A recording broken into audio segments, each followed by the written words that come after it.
Imagine a country rich with resources yet struggling to find its economic footing.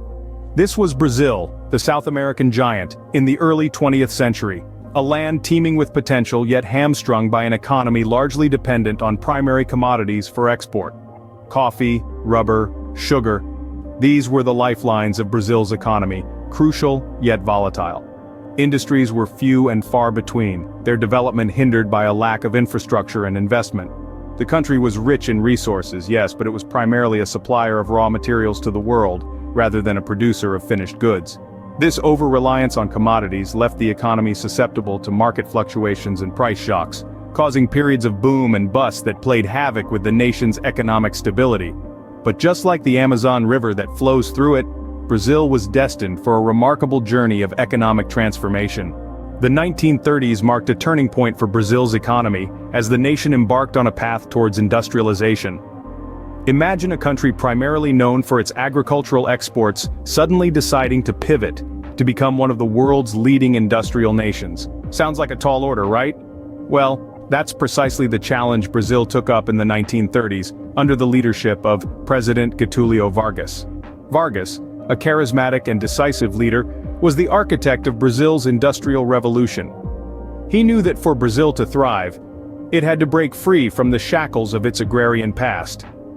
And so he implemented a series of policies designed to propel Brazil into the industrial age. Central to Vargas's strategy was the establishment of major industries. He recognized that Brazil's vast natural resources could be harnessed to power these industries. From iron and steel to automobiles and petrochemicals, Brazil began to produce a variety of goods domestically. The government played a pivotal role in this transformation, providing funding and infrastructure to support these burgeoning industries. But Vargas didn't just want to build industries, he wanted to build Brazilian industries, and so he introduced a policy known as import substitution industrialization. The goal was simple: to replace foreign imports with domestic production. By doing so, Brazil could reduce its reliance on foreign goods, keep money within the country, and stimulate its own economy. This policy had a profound impact. Brazil began to produce a wide range of goods, from textiles to electronics, that it had previously imported. This not only boosted the economy but also fostered a sense of national pride, as Brazilians could now purchase products made in their own country. Yet it's essential to remember that this period of industrialization wasn't without its challenges. Infrastructure was often inadequate, and the country grappled with the growing pains of rapid industrialization. But these hurdles couldn't dampen the spirit of a nation determined to carve out its place on the world stage. This was Brazil's first taste of economic progress, but the journey was far from over. Fast forward to the late 1960s, a period often referred to as Brazil's economic miracle. This was a time of rapid economic growth and expansion that left a profound stamp on Brazil's economic landscape. The nation, fueled by an ambitious government and a burgeoning workforce, was on the fast track to becoming an economic powerhouse. The miracle years, as they came to be known, were marked by an annual growth rate that averaged nearly 10%. This was a staggering pace, especially when compared to the more modest figures of the preceding decades. The economy was buzzing, industries were thriving, and Brazil was making a name for itself on the global economic stage. It wasn't just the numbers that painted a rosy picture. The benefits of this economic growth trickled down to the population, resulting in a significant expansion of the middle class. More Brazilians than ever before were able to afford homes, cars, and other markers of prosperity. This was a time of optimism, a time when the Brazilian dream seemed within reach for many. But the miracle years weren't just about economic growth and social mobility. They also saw the construction of ambitious infrastructure projects that forever changed the face of the country. Modern highways were built, connecting distant regions and making travel easier. New cities sprung up, complete with state-of-the-art facilities. One of the most iconic projects of this era was the construction of Brasília, the new capital city. This was a bold statement, a testament to Brazil's ambitions and its drive to modernize. The city, with its futuristic architecture and carefully planned layout, stood as a symbol of the country's progress. The economic miracle seemed to promise a bright future, but beneath the surface, trouble was brewing. The rapid growth was not without its consequences, and the country was about to face some of its greatest challenges yet. But that's a story for the next scene. For now, let's bask in the glow of the miracle years, a time when Brazil dared to dream big and made those dreams a reality. The 1980s brought Brazil's economic progress to a screeching halt.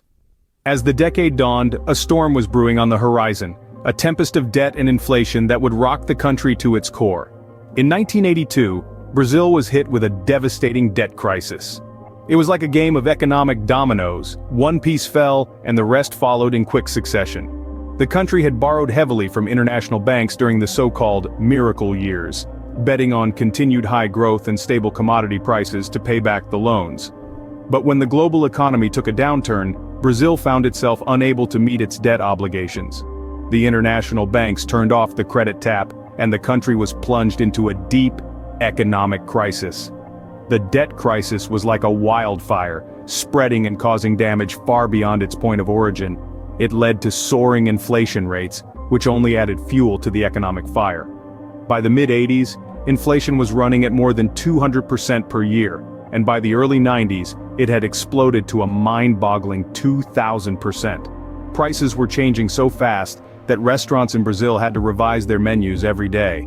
This was the inflation nightmare, a time of economic instability that brought hardship and uncertainty. It was a period when the money in your pocket could lose half its value in a matter of days.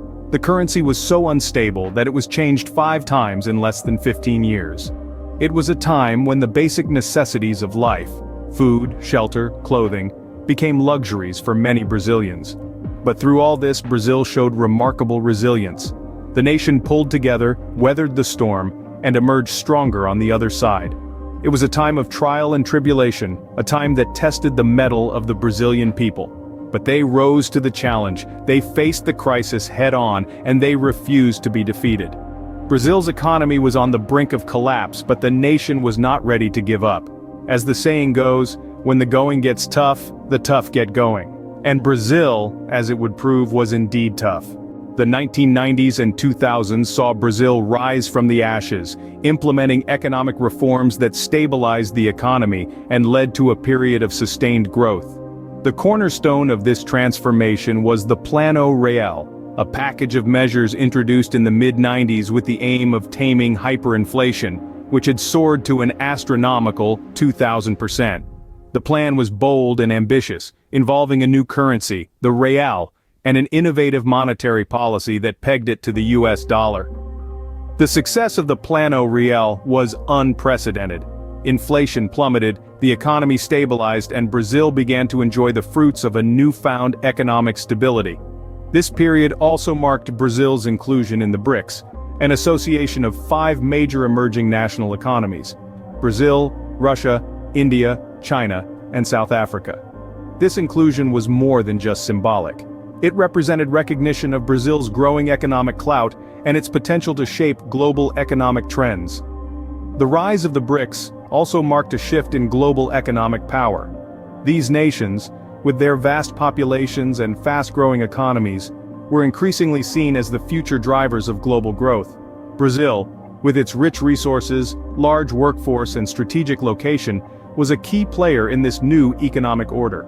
Brazil's emergence as a major global player was not just about economics. It was about the nation's resilience, its determination, and its ability to overcome immense challenges.